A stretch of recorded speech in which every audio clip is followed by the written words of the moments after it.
सभी को नमस्कार। मेरा नाम सपना है। मैं एक SRLM में मेंटर हूँ। सभी को नमस्ते और मैं कुसुम हूँ। मैं एक वित्त सखी हूँ और फील्ड में काम करती हूँ। मेरे कार्य में मेंटर सपना मैडम मेरी मदद करती हैं। NRLM ने व्यक्तिगत उद्यम लोन के लिए SHG की महिला उद्यमियों को सहयोग करने की पहल की है।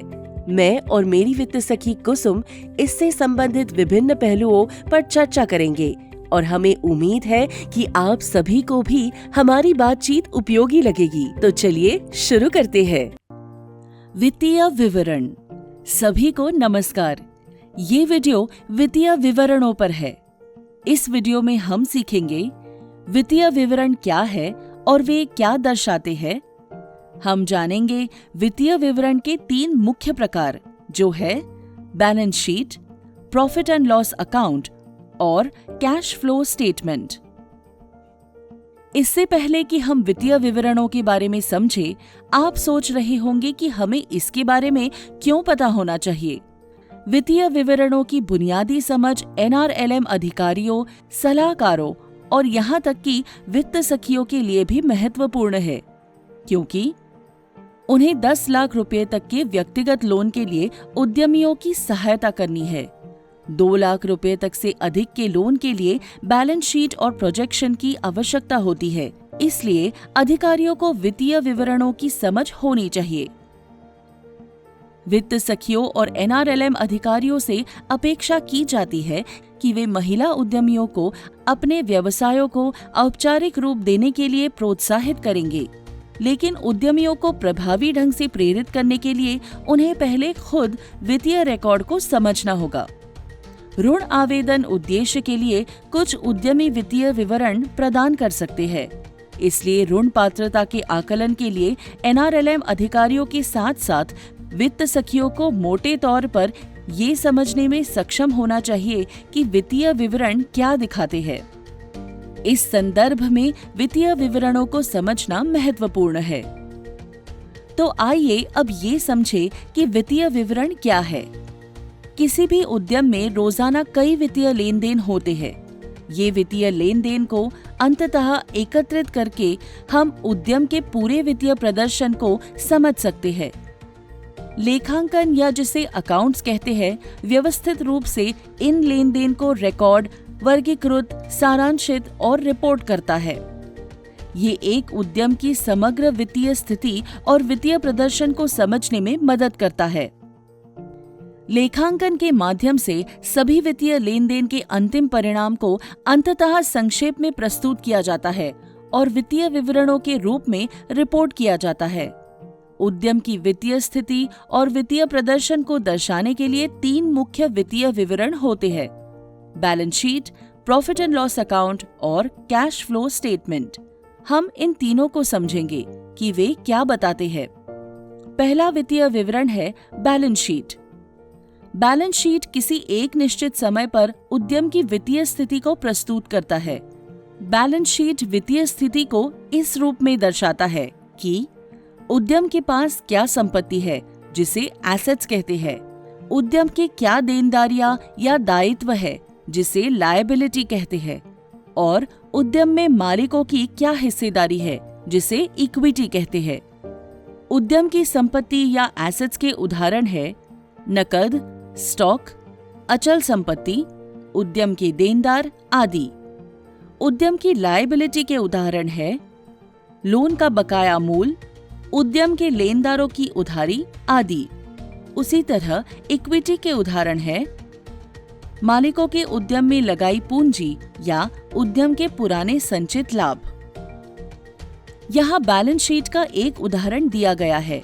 ध्यान दें कि ये बैलेंस शीट एक विशेष तिथि की वित्तीय स्थिति बता रही है।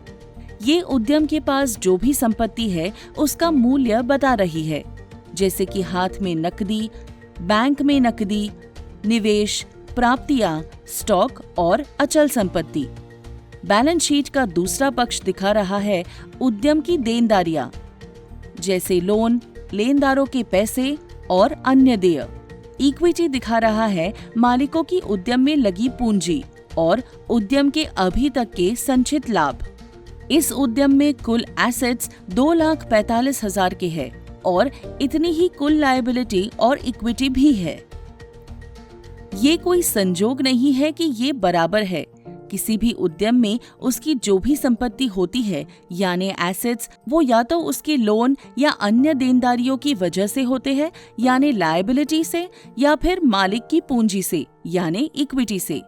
तो इसलिए कुल एसेट्स हमेशा उद्यम के लायबिलिटी प्लस इक्विटी के बराबर होते हैं। इसे लेखा समीकरण या अंग्रेजी में अकाउंटिंग इक्वेशन कहा जाता है। क्योंकि ये दो पक्ष बैलेंस होते हैं, इसीलिए इस वित्तीय विवरण को बैलेंस शीट कहते हैं। अब दूसरा वित्तीय विवरण है प्रॉफिट एंड लॉस अकाउंट या लाभ और हानि खाता। प्रॉफिट एंड लॉस अकाउंट को इनकम स्टेटमेंट भी कहते हैं।